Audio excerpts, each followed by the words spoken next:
Good morning everyone. आज है 15 अगस्त 2020 और सबसे पहले स्वतंत्रता दिवस की हार्दिक शुभकामनाएं आप सभी को, यानी हैप्पी इंडिपेंडेंस डे। और इस बार ये 74वां स्वतंत्रता दिवस मनाया जा रहा है। तो 15 अगस्त से करंट अफेयर्स के जितने भी इंपॉर्टेंट क्वेश्चन बनेंगे उनको डिस्कस करेंगे डिटेल में इस वीडियो में। तो इस वीडियो में टॉप 10 द हिंदू न्यूज़ और टाइम्स ऑफ इंडिया न्यूज़ के टॉप 10 सेलेक्टेड इसमें क्वेश्चन है, और प्रत्येक क्वेश्चन के साथ स्टैटिक जीके के इंपॉर्टेंट फैक्ट भी दिए जाएंगे जो कि बहुत इंपॉर्टेंट है एग्जाम पॉइंट ऑफ व्यू से। तो वीडियो को लास्ट तक जरूर देखें। अगर इस चैनल पर वीडियो को पहली बार देख रहे हैं तो चैनल को सब्सक्राइब करके बेल आइकन को जरूर दबाएं, जिससे कि सारी वीडियो की नोटिफिकेशन आप तक पहुँच सकें। तो इस क्वेश्चन से आपको निश्चित ही मदद मिलेगी और प्रत्येक कंट्री और प्रत्येक स्टेट को मैप के थ्रू दिखाया जाएगा। तो स्टार्ट करते हैं आज करंट अफेयर। चलते हैं फर्स्ट क्वेश्चन पर। फर्स्ट क्वेश्चन है, हाल ही में किस राज्य में मूल्य निगरानी और संसाधन इकाई PMRU यानी price monitoring and research unit की स्थापना होगी? तो ये कहाँ पे होगी? कर्नाटक में। ऑप्शन बी करेक्ट है। तो कर्नाटक में भी जो भी केंद्रीय रसायन एवं उर्वरक मंत्री हैं वर्तमान में DV सदानंद गौड़ा, यह वर्तमान में रसायन एवं उर्वरक मंत्री हैं DV सदानंद गौड़ा, और इसी ने कर्नाटक में ये PMRU यानी price monitoring and resource unit इसकी स्थापना की घोषणा की है। अब ये करेगा क्या PMRU? तो ये जो दवाइयाँ होती हैं उनकी कीमतों, उनकी जो प्राइस होती हैं, उनकी जो कीमत होती है उनकी निगरानी करेगा, और साथ ही में दवाओं की उपलब्धता सुनिश्चित करने के लिए ये उपभोक्ता जागरूकता बढ़ाने में सहायता करेगा। तो कहाँ पे की जाएगी स्थापना? कर्नाटक में। अब ये कर्नाटक में की जाएगी। तो मैप में देखते हैं पहले कर्नाटक को। ये रहा मैप में कर्नाटक। कर्नाटक की कैपिटल है बेंगलुरु, और बेंगलुरु का भारत का सिलिकॉन वैली भी कहा जाता है बेंगलुरु को। चीफ मिनिस्टर हैं यहाँ के मुख्यमंत्री हैं BS येदियुरप्पा, और राज्यपाल है यहाँ के गवर्नर वजुभाई वाला। उसके अलावा जो कर्नाटक का जो तटीय प्रदेश होता है उसे क्या बोलते हैं? कन्नड़ तट, यानी कर्नाटक की जो समुद्र के साथ जो सीमा लगती है। ध्यान रखना है, भारत की स्थलीय सीमा की कुल लंबाई है जो कि देशों के साथ लगती है 15,200 किलोमीटर। उसके अलावा द्वीपों सहित समुद्री सीमा की लंबाई है 7,516.6 किलोमीटर। और सबसे ज़्यादा तटीय सीमा बनाने वाला राज्य कौन सा है भारत का? ये है गुजरात, और सबसे कम वाला है गोवा।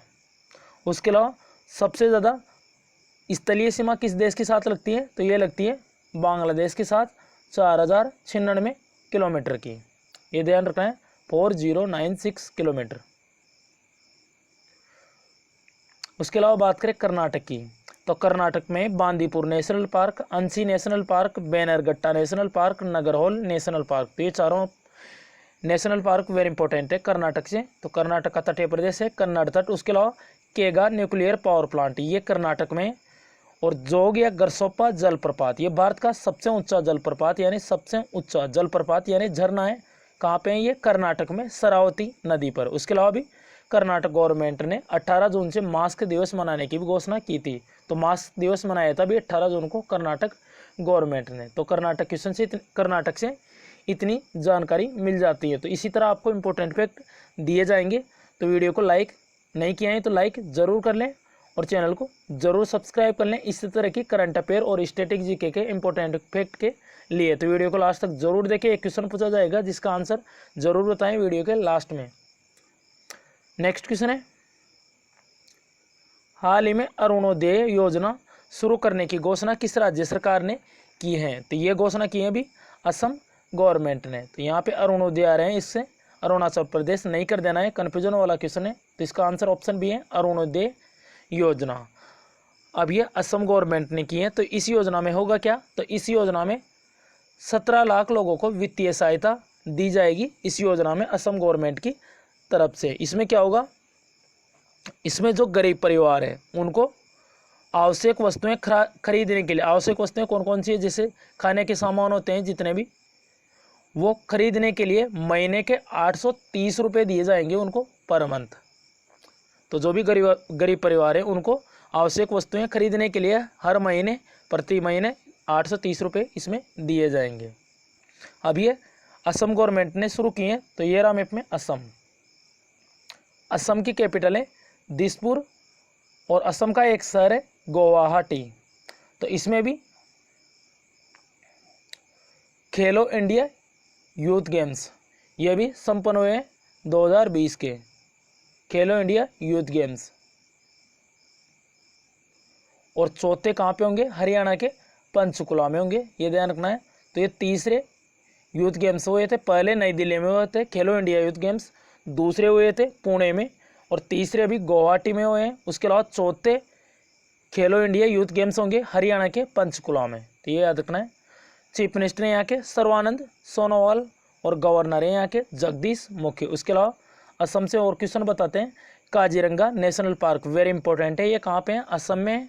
और ये किसके लिए फेमस है? एक सिंह के गेंडे के लिए, यानी एक सिंह वाले गेंडे के लिए ये प्रसिद्ध है। उसके अलावा भारत में एक सिंह वाले गेंडे और कहाँ पे पाए जाते हैं? तो पश्चिम बंगाल में पाए जाते हैं और असम में, ये ध्यान रखना है। उसके अलावा मानस नेशनल पार्क भी है असम में। उसके अलावा भी कोरोना वायरस की वजह से असम का जो कामाख्या मंदिर है उसके अंदर बढ़ता है ये अम्बुबाची मेला, अभी ये रद्द कर दिया गया था, इसलिए ये भी न्यूज में था। अम्बुबाची मेला और बिहू महोत्सव ये भी असम में मनाया जाता है। अब असम से और क्वेश्चन है भी बहुत ज़्यादा न्यूज में थे। असम की Dehing Patkai wild life sanctuary है, उसको नेशनल पार्क में अपग्रेड किया जाएगा। क्या नाम है? Dehing Patkai wild life sanctuary, तो इसको नेशनल पार्क में अपग्रेड किया जाएगा। उसके अलावा पोबा रिजर्व फॉरेस्ट इसको वाइल्ड लाइफ सेंचुरी में बदला जाएगा। तो ये दोनों न्यूज में और डायरेक्टली पूछ ली जाएगी एग्जाम में, क्योंकि जो चीज़ न्यूज में रहती है वही स्टैटिक के रूप में पूछा जाता है एग्जाम में। दोनों न्यूज में ये Dehing Patkai wild life sanctuary इसको नेशनल पार्क में और पोबा रिजर्व फॉरेस्ट को वाइल्ड लाइफ सेंचुरी में अपग्रेड किया जाएगा। चलते हैं नेक्स्ट क्वेश्चन पर। हाल ही में विश्व अंगदान दिवस यानी वर्ल्ड ऑर्गन डोनर डे ये मनाए गए हैं अभी 13 अगस्त को। ऑप्शन बी करेक्ट है, 13 अगस्त। तो 13 अगस्त को मनाया गया है ये विश्व अंगदान दिवस। अब ये क्यों मनाया जाता है? तो ये दिवस अंगदान के महत्व के बारे में जागरूकता बढ़ाने के लिए और मृत्यु के बाद लोगों को अंगदान करने के लिए प्रेरित करने के लिए हर साल 13 अगस्त को मनाया जाता है विश्व अंगदान दिवस। जैसे अंगदान जैसे हृदय, लिवर, जितने भी जो फेफड़े, अग्नाशय, गुर्दे आते हैं, तो इनके दान के लिए यह मनाया जाता है विश्व अंगदान दिवस, जिनसे कि लोगों को अंगदान के प्रति जागरूकता फैले, जिनसे ज़्यादा से ज़्यादा वो अंगदान कर सके। तो ये मनाया जाता है 13 अगस्त को। उसके अलावा 12 अगस्त को भी अंतर्राष्ट्रीय युवा दिवस मनाया गया था। उसके अलावा एक राष्ट्रीय युवा दिवस होता है, वो 12 जनवरी को मनाया जाता है स्वामी विवेकानंद जी के जन्मदिन पर, और यह है अंतर्राष्ट्रीय युवा दिवस। दोनों में अंतर है, अंतर्राष्ट्रीय और वो है राष्ट्रीय युवा दिवस। चलते हैं नेक्स्ट क्वेश्चन पर। हाल ही में most valuable player of the year कौन बन गए हैं? तो ये बने क्रिस्टियानो रोनाल्डो। ऑप्शन है करेक्ट है, यही है क्रिस्टियानो रोनाल्डो, और ये अभी most valuable player of the year बन गए हैं। और ये कहाँ के हैं? पुर्तगाल के हैं क्रिस्टियानो रोनाल्डो। इन्होंने भी 2019-20 सीजन में इन्होंने 37 गोलों के साथ सर्वाधिक गोल का रिकॉर्ड तोड़ा है, इस वजह से इनको ये अवार्ड मिला है। उनके अलावा जो ऑप्शन में दिए गए हैं लियोनल मेसी, इन्होंने भी 7वीं बार पिचिची अवार्ड जीता था। उसके अलावा जेमी वर्डी ये भी न्यूज में थे, तो इन्होंने Premier League golden boot football award जीता था। और ये लुका मॉड्रिक क्रोएशिया के प्लेयर है। और यहाँ फुटबॉल की बात आई है तो फीफा की रैंकिंग जो नवीनतम रैंकिंग है फीफा की, उसमें बेल्जियम पहले नंबर पे है और भारत कौन से स्थान पे है? 108वें नंबर पे है फीफा की रैंकिंग में भी भारत। अभी बहुत दिन हो गए जारी हुई है रैंकिंग को, तो फीफा में फर्स्ट पे जो लेटेस्ट लास्ट रैंकिंग थी फीफा की उसमें 108 नंबर पे है भारत और पहले पे है बेल्जियम। और फीफा वर्ल्ड कप होगा 2022 का कतर की कैपिटल दोहा में। नेक्स्ट क्वेश्चन है, हाल ही में कर्मसाती प्रकल्प योजना किस राज्य सरकार ने शुरू की है? तो ये की है पश्चिम बंगाल गवर्नमेंट ने। तो वेस्ट बंगाल गवर्नमेंट ने भी कर्मसाती प्रकल्प योजना शुरू की है। अब ये योजना है क्या?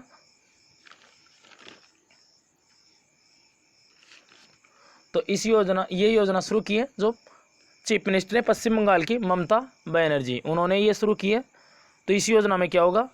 तो इस योजना में जो बेरोजगार युवा हैं, लगभग 1 लाख बेरोजगार युवा हैं, उनको आत्मनिर्भर बनाने के लिए उनको स्वास्थ्य लोन और सब्सिडी दी जाएगी। तो इस योजना के तहत जो पश्चिम बंगाल के जो 1 लाख लगभग जो 1 लाख बेरोजगार युवा हैं, उनको आत्मनिर्भर बनाने के लिए स्वास्थ्य लोन और सब्सिडी दी जाएगी इस योजना के तहत। तो ये शुरू किए पश्चिम बंगाल के मुख्यमंत्री हैं ममता बनर्जी ने। उसके अलावा अभी स्नेह पोरोस योजना, प्रोचेष्टा योजना और मातृ स्मृति योजना ये शुरू की थी पश्चिम बंगाल गवर्नमेंट ने। अब ये रहा मैप में पश्चिम बंगाल, कैपिटल है इसकी कोलकाता। क्या है इसकी कैपिटल? कोलकाता। और कोलकाता किस नदी के किनारे? हुगली नदी के किनारे। और ध्यान रखना है भारत की पहली अंडर वाटर यानी पानी के नीचे से ट्रेन होगी, अंडर वाटर मेट्रो ट्रेन, ये कहाँ शुरू होगी? कोलकाता में। उसके अलावा कोलकाता का जो बंदरगाह है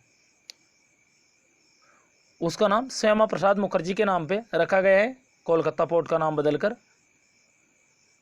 चीफ मिनिस्टर यहाँ की ममता बनर्जी और गवर्नर ये राज्यपाल हैं यहाँ के जगदीप धनखड़। उसके अलावा पश्चिम बंगाल में सुंदरवन नेशनल पार्क, बक्सा नेशनल पार्क दोनों इंपॉर्टेंट है। और सुंदरवन नेशनल पार्क अभी न्यूज़ में था, इसमें भी बाघों की संख्या 88 से बढ़ के 96 हो गई थी।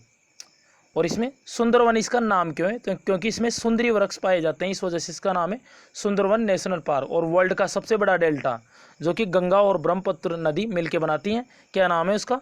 सुंदरवन डेल्टा। तो ये पश्चिम बंगाल में, ये ध्यान रखना है। उसके अलावा जलदापरा वाइल्ड लाइफ सेंचुरी और महानंदा वाइल्ड लाइफ सेंचुरी ये भी है पश्चिम बंगाल में। उसके अलावा गंगा में सर्वाधिक आर्सेनिक की मात्रा कहाँ पे है? तो यह है पश्चिम बंगाल में। तो वेरी इंपॉर्टेंट है ये क्वेश्चन।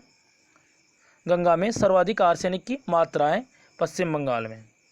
तो इस क्वेश्चन से इतनी जानकारी मिल जाती है। चलते हैं नेक्स्ट क्वेश्चन पर। नेक्स्ट क्वेश्चन है, हाल ही में एरो 2 बैलिस्टिक मिसाइल इंटरसेप्टर का सफल परीक्षण किस देश ने किया है? तो ये क्या है भी? इजराइल ने। तो इजराइल ने भी एरो 2 बैलिस्टिक मिसाइल का सफलतापूर्वक परीक्षण किया है। तो एरो 2 बैलिस्टिक मिसाइल इंटरसेप्टर, अब ये इजराइल ने किया है इसका परीक्षण। तो मैप में देखते हैं इजराइल को, ये रहा मैप में इजराइल की कैपिटल है यरूशलेम, करेंसी है इजरायली न्यूज़ शेकल और प्राइम मिनिस्टर यहाँ के इजराइल के बेंजामिन नेतन्याहू। नेक्स्ट क्वेश्चन है, हाल ही में इंडिया बुल्स हाउसिंग फाइनेंस का गैर कार्यकारी अधिकारी यानी नॉन एग्जीक्यूटिव डायरेक्टर यानी गैर कार्यकारी अध्यक्ष किसे नियुक्त किया गया है? तो यह नियुक्त किया गया है एस मुंद्रा को। पूरा नाम है एस का मतलब सुभाष स्योरण मुंद्रा, इसका नाम है एस मुंद्रा, शॉर्ट में यही है एस मुंद्रा। और इन्हीं को इंडिया बुल्स हाउसिंग फाइनेंस का गैर कार्यकारी अध्यक्ष नियुक्त किया गया है। ये इंडिया बुल्स हाउसिंग फाइनेंस में 2018 में स्वतंत्र निदेशक के रूप में शामिल हुए थे। और ये आरबीआई यानी रिजर्व बैंक ऑफ इंडिया के पूर्व डिप्टी गवर्नर भी हैं, ध्यान रखना है डिप्टी गवर्नर। और कल ही बताया था भी पॉजिटिव पेस नाम से भी आरबीआई ने जो चेक के साथ चेकों में जो धोखाधड़ी होती है उसको रोकने के लिए पॉजिटिव पे इस नाम से एक सुविधा शुरू की है आरबीआई ने। एस मुंद्रा अब ये इंडिया बुल्स हाउसिंग फाइनेंस के गैर कार्यकारी अध्यक्ष बने। तो India bulls housing finance IBH इसकी स्थापना कब हुई थी? 2005 में। और इसका हेडक्वार्टर ध्यान रखना है, हेडक्वार्टर कहाँ पे?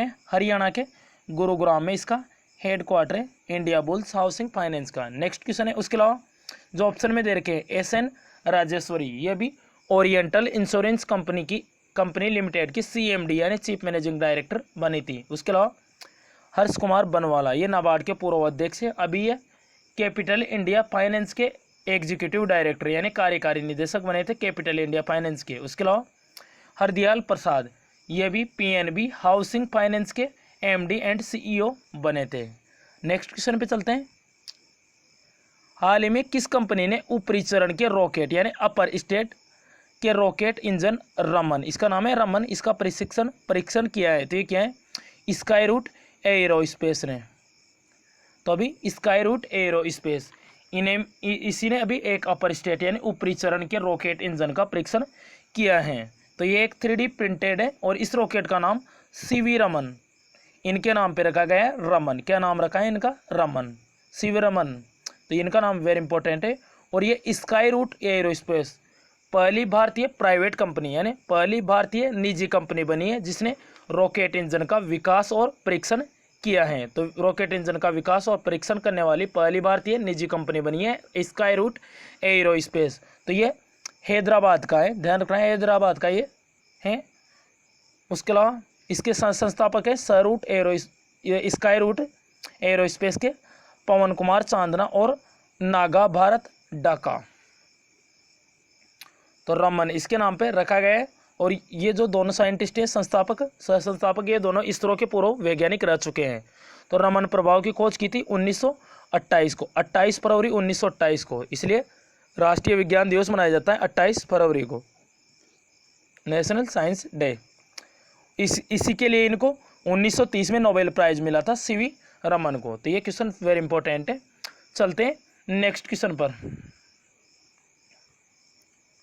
हाल ही में फिट इंडिया फ्रीडम रन का आयोजन कौन करेगा? तो ये करेगा युवा मामलों और खेल मंत्रालय। तो युवा मामलों और खेल मंत्रालय फिट इंडिया फ्रीडम रन का आयोजन करेगा। कब से लेके कब तक करेगा? 15 अगस्त से लेके 2 अक्टूबर तक।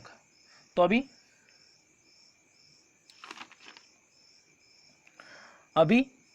74वां स्वतंत्र दिवस है आज ही, इसको चिन्हित करने के लिए 15 अगस्त से लेके 2 अक्टूबर को महात्मा गांधी की 151वीं जयंती तक फिट इंडिया फ्रीडम रन का आयोजन कर रहा है युवा मामलों और खेल मंत्रालय। तो 15 से लेके 2 अक्टूबर तक इसका आयोजन किया जाएगा। तो युवा मामलों और खेल मामलों के मंत्रालय कौन है? किरेन रिजिजू। तो ये युवा मामलों और खेल मंत्री हैं किरेन रिजिजू। नेक्स्ट क्वेश्चन है, हाल ही में कौन सी विदेशी भाषा संसद के लोकसभा अधिकारियों और कर्मचारियों के लिए शुरू की गई है? तो ये की गई है फ्रेंच भाषा। तो अभी संसद के जो लोकसभा अधिकारी हैं और जो कर्मचारी हैं उनके लिए भी फ्रेंच भाषा शुरू की गई है। और ये कोर्स प्राइड की एक पहल है। प्राइड यानी parliamentary research and training institute of democracies.